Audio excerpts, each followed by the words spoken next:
It's that feeling when the energy in the room shifts, when the air gets sucked out of a moment, and everything starts to feel wrong. It's the instinct between fight or flight, when your brain is trying to make sense of what it's seeing. It's when your heart starts pounding.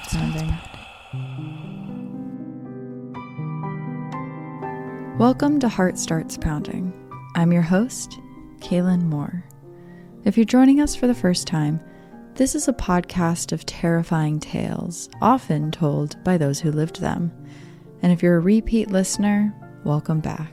I'm of the belief that every hometown has a dark secret. Sometimes it's thrilling, like the neighbor with the nicest car on the block getting arrested for fraud. Sometimes it's a salacious tale of the local parishioner being caught with his pants down. Other times, it's as sinister as murder. Today, we're deviating from our standard format, and I'm going to tell you a spooky tale of hometown history, a tale of fraud, of a pious woman's devilish impulses. But at the forefront, it's a tale of murder. Our story starts with a young man who is caught in the middle of it all. This past year, I found a photo of my family having Thanksgiving dinner in the year 1900, just one town over from where I grew up. The photo is about 20 solemn faces, ranging from infant to elder, all staring directly into the camera. The women all have their hair up in messy top knots, and the men mostly spawn thick handlebar mustaches. In the middle of this photo stands a precocious-looking young man, about 15 at the time. His name was Carl, and he was my grandmother's father.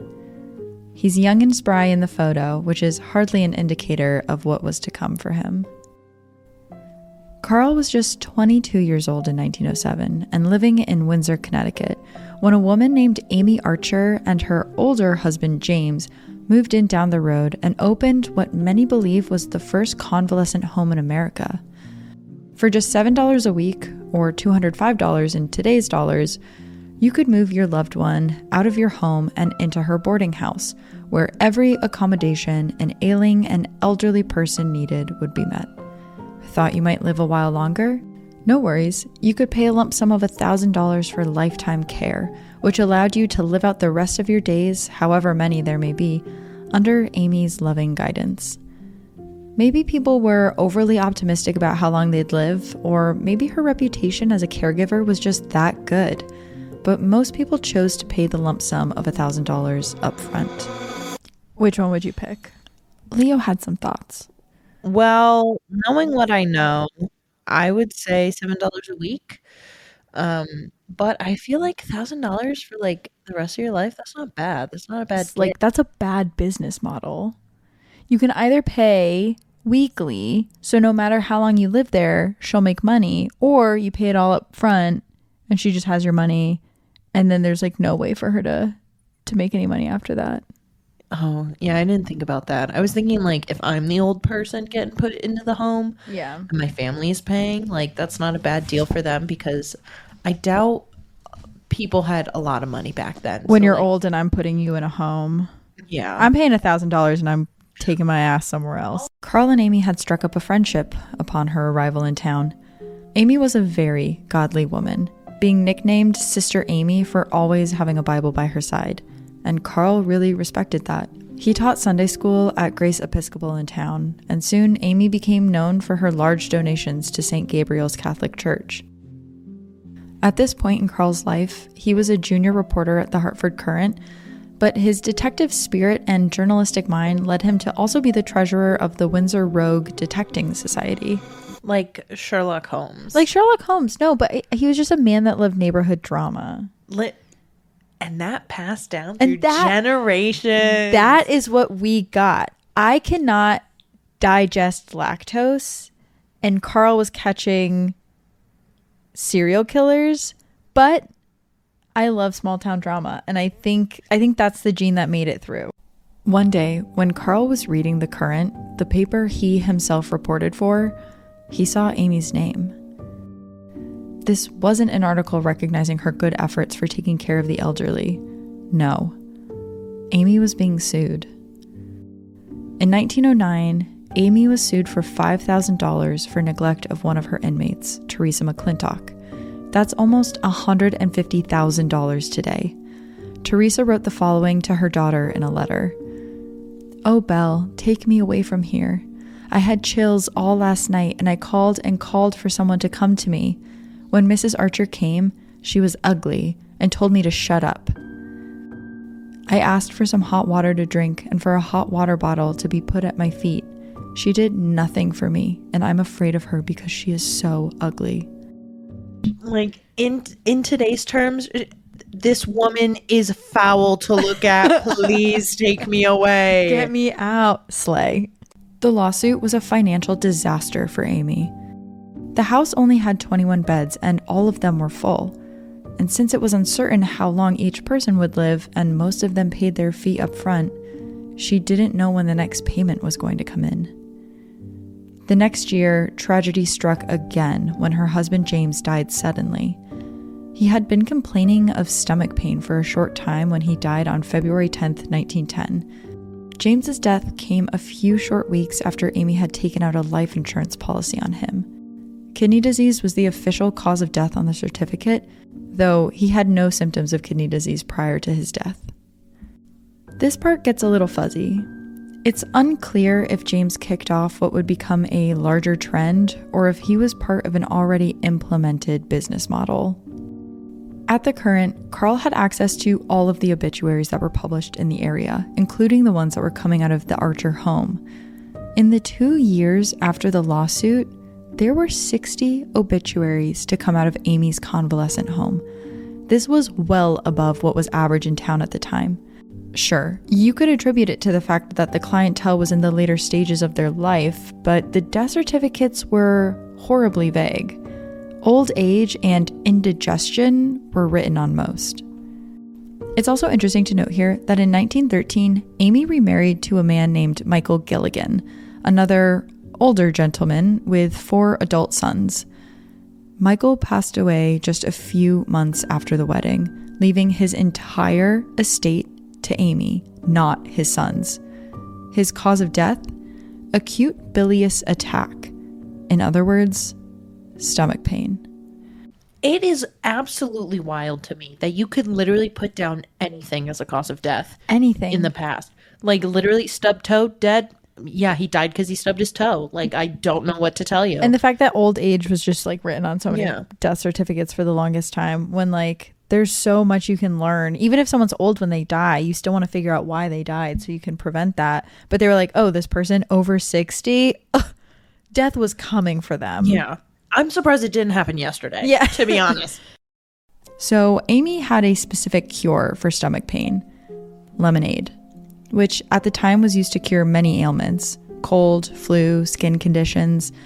Think of lemonade as the celery juice of the turn of the century, a one cure for all. Some of Amy's inmates, however, noticed that people would get worse, not better, upon drinking Amy's concoction.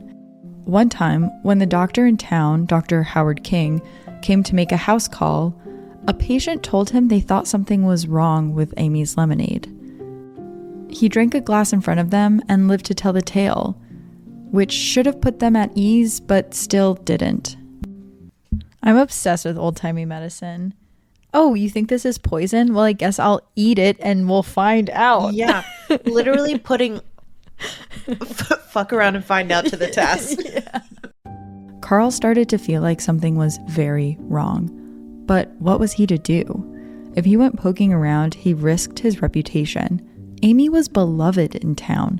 She was doing God's work. And when word got out that he was snooping, he started to receive threatening phone calls on his home phone, scaring his wife and children. In the center of town in Windsor, there's an old brick building that is now a Thai food restaurant. A few years ago, a mysterious brown stain started blooming on the ceiling of the kitchen, and soon a constant drip of thin brown liquid came down the walls. It wasn't until the following week that the staff realized the man who lived upstairs in the apartment above the kitchen had died, and his body was decomposing. And as it did, it drained down inside the restaurant. Though terrifying, this was not the first time that this building had been associated with death. In the early 1900s, it was actually the one pharmacy in Windsor, manned by the one doctor in town, Dr. Howard King. Carl made a stop there one day to buy some arsenic, which was routinely used to kill rats. To buy the poison, you'd have to sign the pharmacy's black book with your name and how much you were buying. And when Carl went to sign, he made a shocking discovery. Amy had been purchasing a ton of arsenic over the last few months, including enough to, quote, kill 12 men just days before her husband James was found dead, and enough to kill over 100 men the week of her husband Michael's death. Imagine just being like, I'm going to sign my name because I need to kill some rats. Why is someone buying 14 pounds of rat poison? No, here's the thing is, that black book was like, Carl, 1 ounce of arsenic, Amy, Sarah, Rachel. Like, it was just a bunch of women buying like a ton of arsenic, and everyone's like, oh, what are all these women doing with all this poison? Yeah, be like, oh, what's going on? This is funky. This is weird. I guess they just have a lot of rats. Yeah. Meanwhile, they're on husband number 6, and like no one bats an eye. Carl also thought it was strange that the doctor selling her all this arsenic was the same one showing up to handle the death certificates for those that passed away. I know what you may be thinking, but Dr. King drank the lemonade in front of the residents and survived. How could that be? Well, that's not entirely how arsenic works, and Dr. King would have known that. I'm so sorry, but this doctor sounds like he sucks. Yeah. No, I looked him up too, and he has like no real like actual license to be a doctor. He was just some guy that showed up to town and was like, I'm a doctor.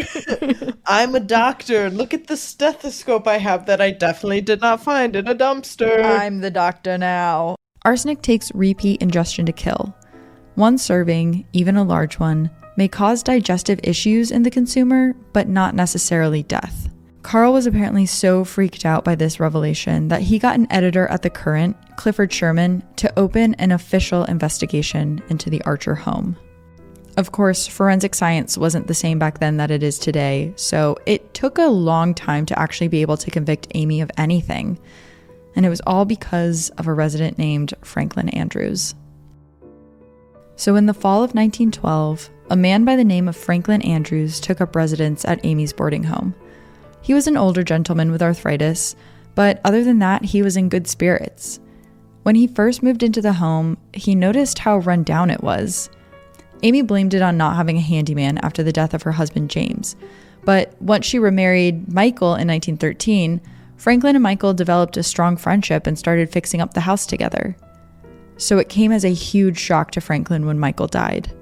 Shortly after, Franklin wrote a letter home that read, "So they go, one after another. That makes 21 that's died since I came here. Don't know who will be next. There are 18 here now, and she expects more soon." In a way, she's kind of running an MLM. When you put it like that, you're not wrong. Because you have to get people in under you in order to keep the business going. Exactly. The next red flag for Franklin was when Amy reached out to him for money. Amy liked to know how much money all of the inmates had, and even demanded bank bills from the residents before securing a room. In January of 1914, she told Franklin that the bills were getting overwhelming since Michael's passing, lying to him and even saying that Michael's father left him debts that were now her responsibility. She asked for $2,900, or $86,000 today, by the following day, and begged he not tell anyone else. Franklin refused.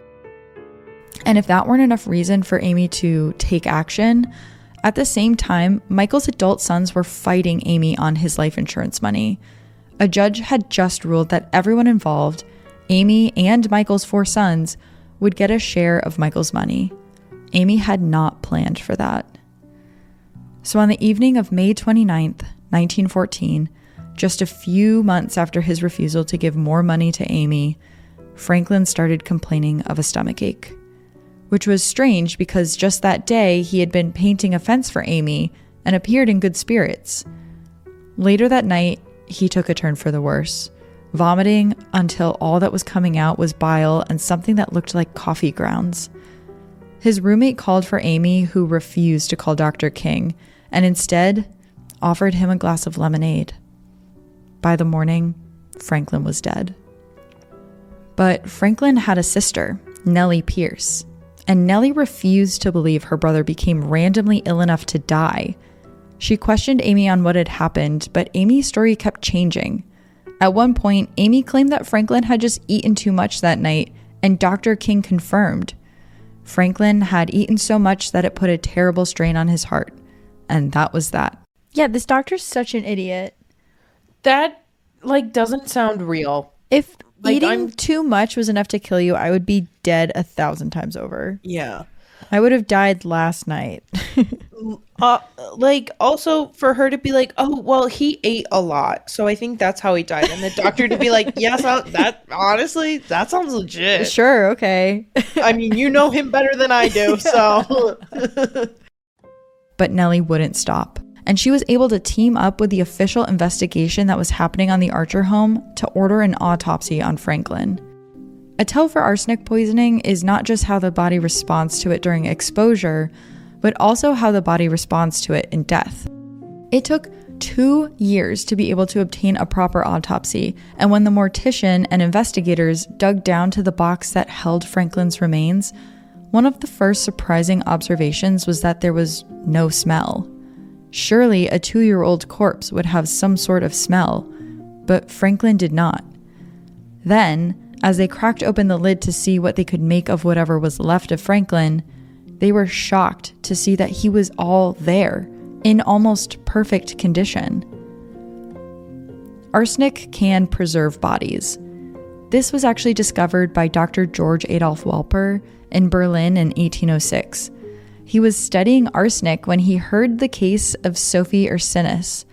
Sophie was trying to poison a servant whom she quarreled with by feeding her plums tainted with arsenic. The servant caught on to Sophie's scheme and brought the plums to a chemist who was able to detect high levels of the poison in the fruit.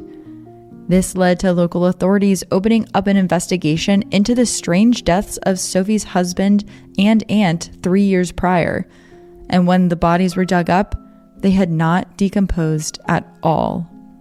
After hearing of this, Dr. Welper went on to poison various animals with arsenic over the next few years to study the decomposition, only to find that when exposed to arsenic, decomposition nearly halts.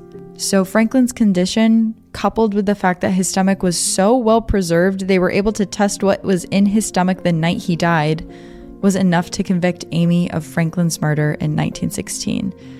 It's believed that she killed closer to 60 inmates, maybe more. We will never know the exact amount, though maybe one day Leo and I will be brave enough to dig up some bones and see their condition. Absolutely not. But we could. Legally? Physically. Listen, I will do creepy crawly stuff till the cows come home. I'm not robbing a grave. I'm not digging up a dead body. Okay, but we might. Amy was initially sentenced to die by hanging, but after a mistrial, she was sentenced to live out her days in an insane asylum until she died in 1962. And Carl, the precocious boy from the photo, went on to live a happy, beautiful life, becoming known as Mr. Windsor, the face of the town he had risked it all to protect. Carl's giving. What a good guy. He's serving. He served looks. He made a woman serve jail time. And he served his community. This has been Heart Starts Pounding. I'm your host, Kaylin Moore. Make sure to leave a rating and review and follow the podcast on Instagram at Heart Starts Pounding. Have a heart-pounding story you'd like to share? Email heartstartspounding@gmail.com. Until next time, woo.